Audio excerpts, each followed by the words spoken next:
माझं लग्न होऊन काही वर्ष झाली होती. माझे मिस्टर हे कामानिमित्त नेहमी बाहेरगावी असायचे. त्यामुळे घरात मी आणि माझा 18 वर्षाचा भाचा आकाश आम्ही दोघंच राहायचो. आकाश कॉलेजला होता, पण काही दिवसापासून मला त्याच्या वागण्यात बदल जाणवत होता. कधीकधी मी कपडे बदलताना आकाश मला लपून पाहत असल्याचा भास व्हायचा. इतकंच नाही तर रात्री झोपताना आकाश मला रोज न चुकता दुधाचा ग्लास आणि गोळी आणून द्यायचा, ज्यामुळे मला रात्री खूप गाढ झोप लागायची.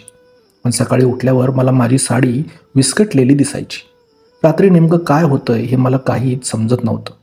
माझ्या मनात आकाशबद्दल एक भीती आणि संशयाची पाल चुकचुकत होती. एक दिवस माझी तब्येत अचानक खूप बिघडली. चक्कर येणं आणि उलट्यांचा त्रास होऊ लागल्यानं मी एकटीच डॉक्टरांकडे गेले.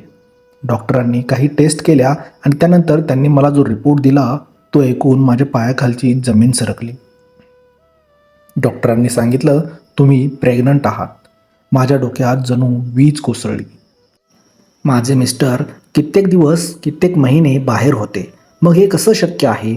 माझ्या डोळ्यासमोर लगेच आकाशचा चेहरा आला. रात्रीची ती गाढ झोप, आकाशने दिलेली गोळी आणि सकाळी विस्कटलेली साडी, त्या सगळ्याचा संबंध जोडला. मी तरातरा घरी आले. रागाच्या भरात माझं स्वतःवरचं नियंत्रण सुटलं होतं.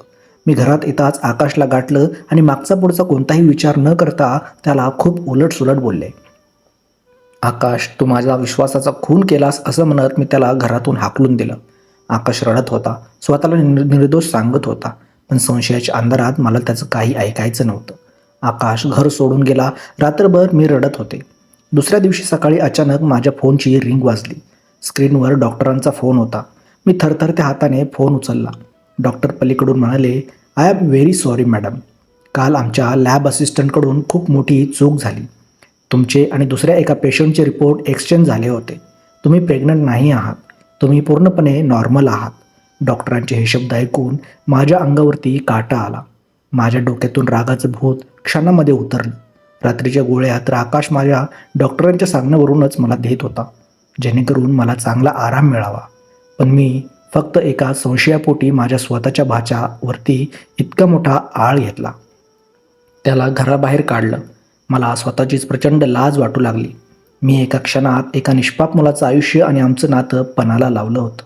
संशय हा माणसाचा सगळ्यात मोठा शत्रू असतो. कधीकधी डोळ्यांना दिसतं आणि कानांना ऐकू येतं ते पूर्ण सत्य नसतं.